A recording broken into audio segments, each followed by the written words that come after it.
Alors, nous allons nous présenter à vous. Nous sommes le ministère de la voix de Bienvenue, Matthieu 21 à 6. Ici, il n'y a que la parole, rien que la parole. Laquelle parole? Inscrite noir sur blanc dans la Bible. En dehors de la Bible, nous ne disons rien. C'est pourquoi notre Dieu est tout puissant, tout suffisant. Je suis béni. Nous prêchons pas un nouveau évangile. Nous n'avons pas un nouveau évangile. Nous ne prêchons pas un nouveau évangile. Nous, lycée de la voix de Bienvenue, Matthieu 21 à 6, nous sommes à 7 heures du dernier âge de l'Église des Nations. L'ancien évangile prêché par nos frères dans la foi, les apôtres, le jour de la Pentecôte. Le même Saint-Esprit qui a mené nos frères, le frère Pierre, à prêcher l'évangile. Et ce jour-là, il y a eu 3000 personnes qui ont été baptisées sans faire cours de base, cours de catéchuménat, sans faire donc la chasteté, sans faire culte d'âme. On va te demander, c'est combien de femmes tu as connues depuis que tu es né, combien de garçons tu as connus depuis que tu es né. Qu'est-ce que cela a à voir avec la doctrine? La Bible dit, c'est la fausse doctrine. Ce type d'enseignement produit la fausse foi. Amen. Mais ce jour de la Pentecôte, quand le Saint-Esprit est descendu, les gens qui étaient là n'étaient pas des gens qui avaient forcément de bonne vie. Le Saint-Esprit n'a pas amené Pierre à leur demander de savoir quelle était leur ancienne mauvaise vie et qu'il ne doit laisser ça d'abord avant qu'ils puissent croire et accepter le Seigneur Jésus-Christ de parler du baptême. Ça n'a pas été le cas. Je suis béni. Frères et sœurs, le modèle de la vraie adoration sur la terre est l'image de l'adoration que les apôtres ont eue et qui sont faits. En dehors de leur adoration, il n'y a pas de christianisme.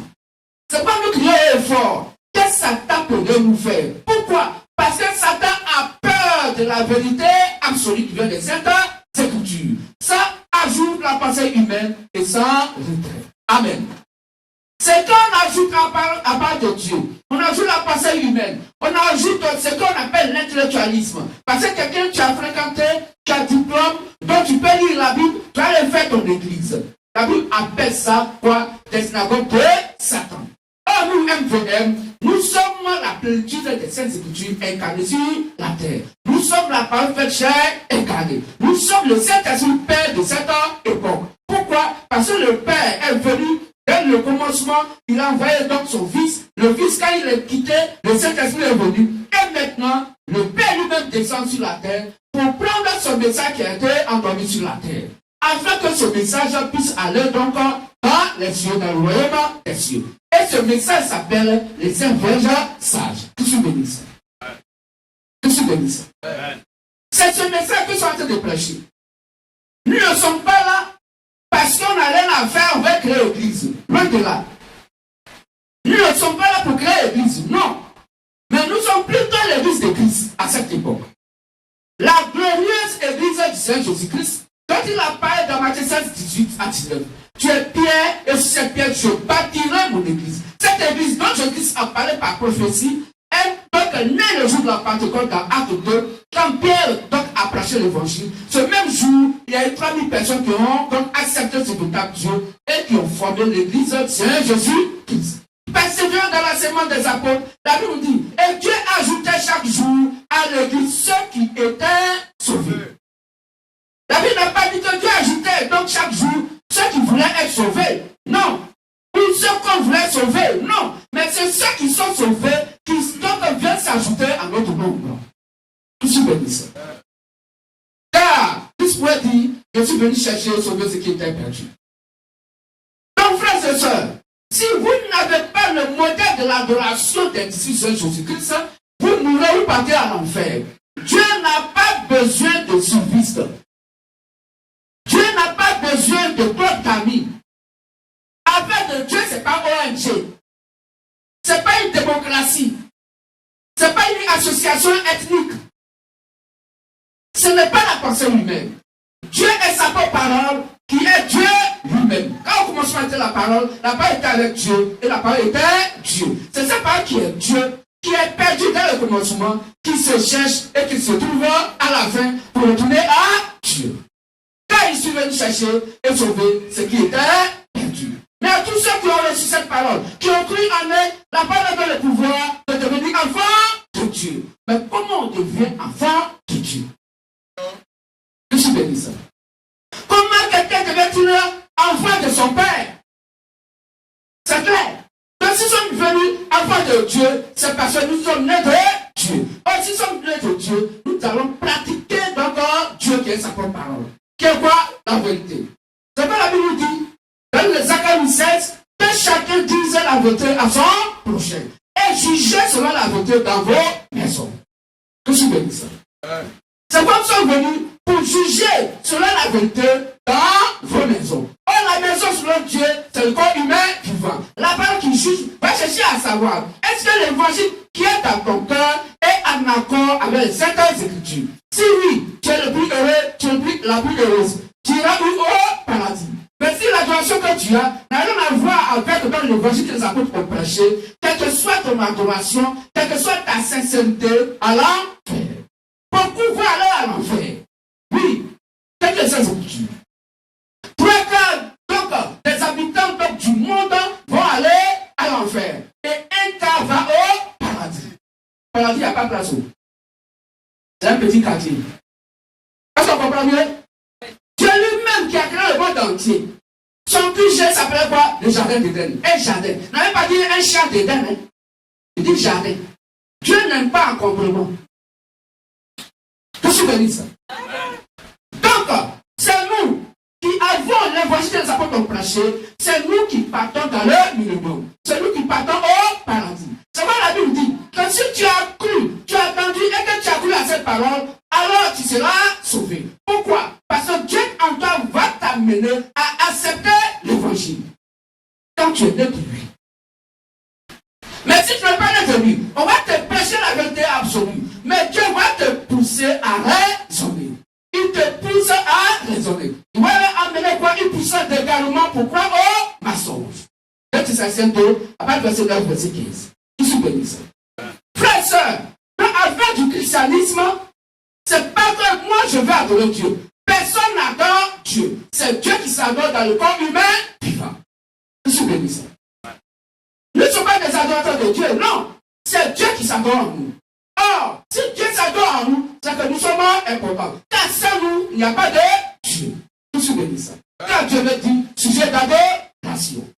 C'est pourquoi, frères et sœurs, si la maison de Dieu que tu es, est donc importante pour Dieu, il va t'amener à accepter la Bible. Selon que dit Jean 6, 44. On peut lire ça. Jean 6, 44. On fait vite, frère. Donc personne de lui-même ne peut accepter Christ. C'est impossible. C'est Dieu qui va pousser son fils, sa fille, autant marquée par lui, pour l'amener dans la pécherie. Or, si tu ne rentres pas dans la pécherie de Dieu, par l'heure du baptême, tu ne vas pas au paradis. Pour cette heure où nous sommes au temps de la Odyssée, où le mensonge a pris le monde entier, et que la vérité de Dieu est prise pour mensonge, et c'est le mensonge religieux qui est pris aujourd'hui pour la vérité. Voilà comment il renverse les 16 écritures. Tu peux lire, mon frère. Jean 6, 44. Nul ne peut venir à moi si le Père qui m'a envoyé ne l'attire, et je le ressusciterai au dernier jour. Amen. Donc, personne ne peut accepter la Bible. Aucun ne peut accepter Christ. Si le Père qui a envoyé le Fils, Jésus le Christ, si le Père ne t'a attiré au Fils, qui est la parole, tu ne peux jamais accepter la Bible. Je suis béni ça. Frères et sœurs, vous êtes largement dans l'erreur. Dans la mesure où l'adoration que vous avez d'abord de prière n'est pas donc en conformité, n'est pas donc dans le même modèle que ce que les apôtres ont prêché. Que je bénisse. Tout à l'heure, vous avez posé la question, est-ce que vous pouvez accepter la Bible? Vous avez dit oui. Mais la Bible va vous faire comprendre tout à l'heure que s'il y a d'abord lieu de prière une femme qui prêche l'évangile, pour qu'il l'écoute, vous partez à l'enfer avec elle. C'est ce qu'il dit.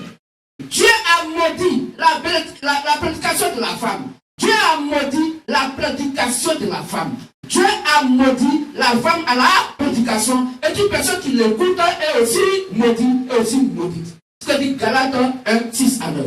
C'est ce que dit 1 Corinthiens 14, 33 à 38. On va faire une pour la lecture. 1 Corinthiens 14, 33 à 38. Car Dieu n'est pas... Oui, vas-y. Car Dieu n'est pas un Dieu de désordre. Dieu n'est pas un Dieu de désordre. Mais de paix. Donc Dieu va nous montrer qu'est-ce que le désordre. Dans les lettres de prière. Vas-y. Comme dans toutes les églises des saints. Donc si une église se réclame une église sainte, si l'église est sainte, c'est que l'église a été sanctifiée par la parole. Quand Jean 17 dit, sanctifie-les par ta vérité, car ta parole est la vérité. Dans l'église où se trouve la vraie parole du Seigneur Jésus, l'église, qui est une église sainte, voici comment elle va se comporter. On y va, frère. Que les femmes se taisent dans les assemblées. Les femmes n'ont qu'à se taire dans les assemblées. Car il ne leur est pas permis d'y parler. Il ne leur est pas permis d'y parler. Mais il faut parler quoi? Dieu parle la parole. Donc il n'est pas permis à la femme de prêcher. Il n'est pas permis d'enseigner la parole de Dieu. Vas-y. Mais qu'elle soit soumise. Elle va être soumise. Selon que le dit aussi la loi. Merci. Si elle veut... Ouais, vas-y, Tami. Si elle veut s'instruire. Donc si la femme dans l'église de Christ veut s'instruire, qu'elles interrogent leur mari à la maison. Elles n'ont qu'à interroger leur mari à la maison. Car il est malséant. Il est mauvais à une femme de parler dans l'église. À une femme de parler dans l'église. Est-ce de chez vous que la parole de Dieu est sortie? Frères et sœurs, si une femme est ici à la chair, qu'elle prêche la parole de Dieu, Dieu dit, elle n'a qu'à se taire. Elle n'a qu'à se taire. Pourquoi? Parce que dans l'assemblée de l'église, il n'y a qu'une seule personne qui parle. Et que Dieu écoute par la prédication. C'est à la chair ici que toutes les âmes des uns et des autres sont rassemblées autour du trône. Comme cela le fait et a été fait. Donc, comme la Bible nous le dit dans l'Apocalypse, les 24 veillards étaient autour du trône. Donc, toutes les âmes ce matin se trouvent sur le trône de Dieu. Sur cet autel, tous les âmes sont là pour écouter l'évangile. Je suis béni. Est-ce qu'on comprend mieux? Donc, si dans mon lieu de prière, femme prêche, quittez là-bas. Pourquoi? Parce que c'est une abomination pour Dieu. Elle peut dire encore. 1 Timothée 2, 11 à 12. Que la femme écoute l'instruction en silence. La femme peut écouter la parole de Dieu en silence. Avec une entière soumission. Avec une entière soumission. Je ne permets pas à la femme d'enseigner. La femme doit passer la parole de Dieu. Ni de prendre de l'autorité sur l'homme. Voilà. Mais elle doit demeurer dans le silence. Elle doit demeurer dans le silence. Quand la femme est à la chair, et puis elle prêche, maman pasteur, maman il ne sait pas quoi que ce soit, mais quand elle est à la chair là, où est son silence? On dit dans l'église, elle va demeurer dans le silence.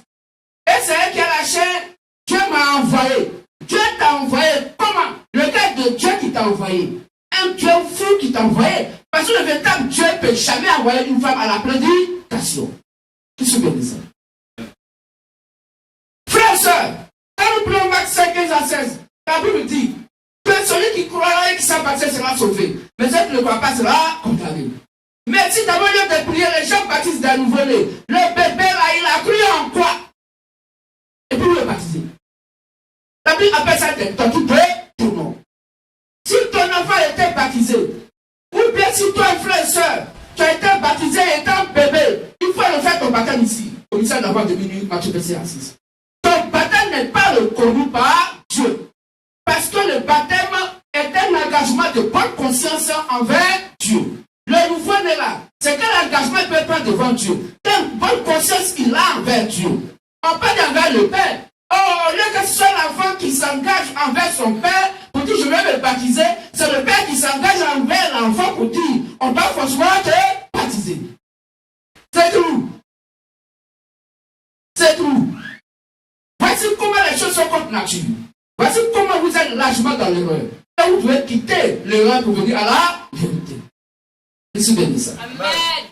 Je suis béni ça. Amen. Dans des lieux de prière, où des hommes de Dieu sont d'accord avec l'homosexualité et ils vont condamner la polygamie. Ils sont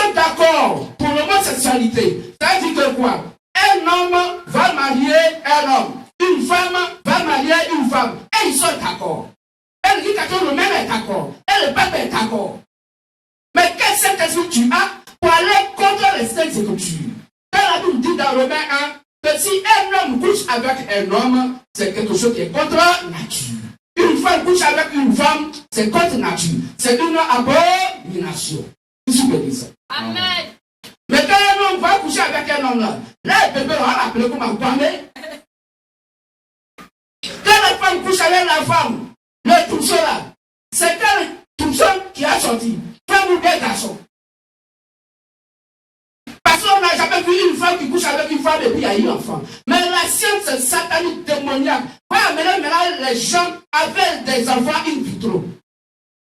Ça dit que quoi? Non, toi femme, comme Marie aussi l'a accouché sans rapport sexuel, alors aujourd'hui là, nous la science, on va tout mettre en œuvre, vous les femmes, vous allez accoucher sans rapport sexuel. Et après de surcroît, on va mettre la semence en toi, on enlève et puis on va te prendre enfant ta machine. Et puis femme là, elle est là, hein, votre plat. Son enfant, on enlève dedans, et puis on met ta machine. Et puis elle est là, elle se promène, elle va au travail. Et puis c'est une machine qui va accoucher dans le douleur d'avortement. Quelle blasphème. Que je bénis ça. Frères et sœurs, quittez le monde religieux et venez à la Sainte Bible. Les gens n'aiment pas faire de MVM. Pourquoi? Parce que nous disons la vérité. Ils ne nous aiment pas. Pas parce qu'on ne peut pas ce qui est écrit noir sur blanc, mais c'est parce qu'ils ne supportent pas la vérité publique. Alors, ils se réclament de Dieu. Tout se bénit ça. Amen. Mais la Bible s'accomplit. Jean 16, 1 à 2. La Bible dit quoi? Qu'ils vont même vous chasser de la maison, ils vont vous chasser de la synagogue, et ils vont vouloir même vous tuer. En faisant ainsi, ils vont penser rendre un culte agréable à Dieu. C'est l'état dans lequel nous sommes aujourd'hui. Que je vous bénisse. Dans la doctrine des apôtres, les voici qui sont prêchés, le modèle de la vie éternelle dit que si un homme se réclame envoyé de Dieu et qui se met à lâcher, en train de prêcher la parole ou de prier, la tête couverte, il déshonore Jésus-Christ. Donc le pape, s'il fait l'homélie, la tête couverte, il chapeaute dessus, il déshonore Jésus-Christ. L'évêque, s'il prie la tête couverte, il déshonore Jésus-Christ. Mais comment ces gens ça déshonore Jésus-Christ? Et vous pensez que c'est eux qui vont donc prendre ça par le paradis. Mais là-bas, il faut aussi déshonorer Jésus-Christ. Or, au paradis, quand tu déshonores Jésus-Christ, on te montre quoi? La route de l'enfer. Parce que tu ne peux pas aller là-bas. Tu se bénisse. Et c'est bien écrit dans 1 Corinthiens 11, 3 à 4. 1 Corinthiens 11, 3 à 4. Oui, vas-y. Je veux cependant que vous sachiez que Christ est le chef de tout homme, que l'homme est le chef de la femme et que Dieu est le chef de Christ. Tout homme qui prie ou qui prophétise, la tête couverte, déshonore son chef. Amen.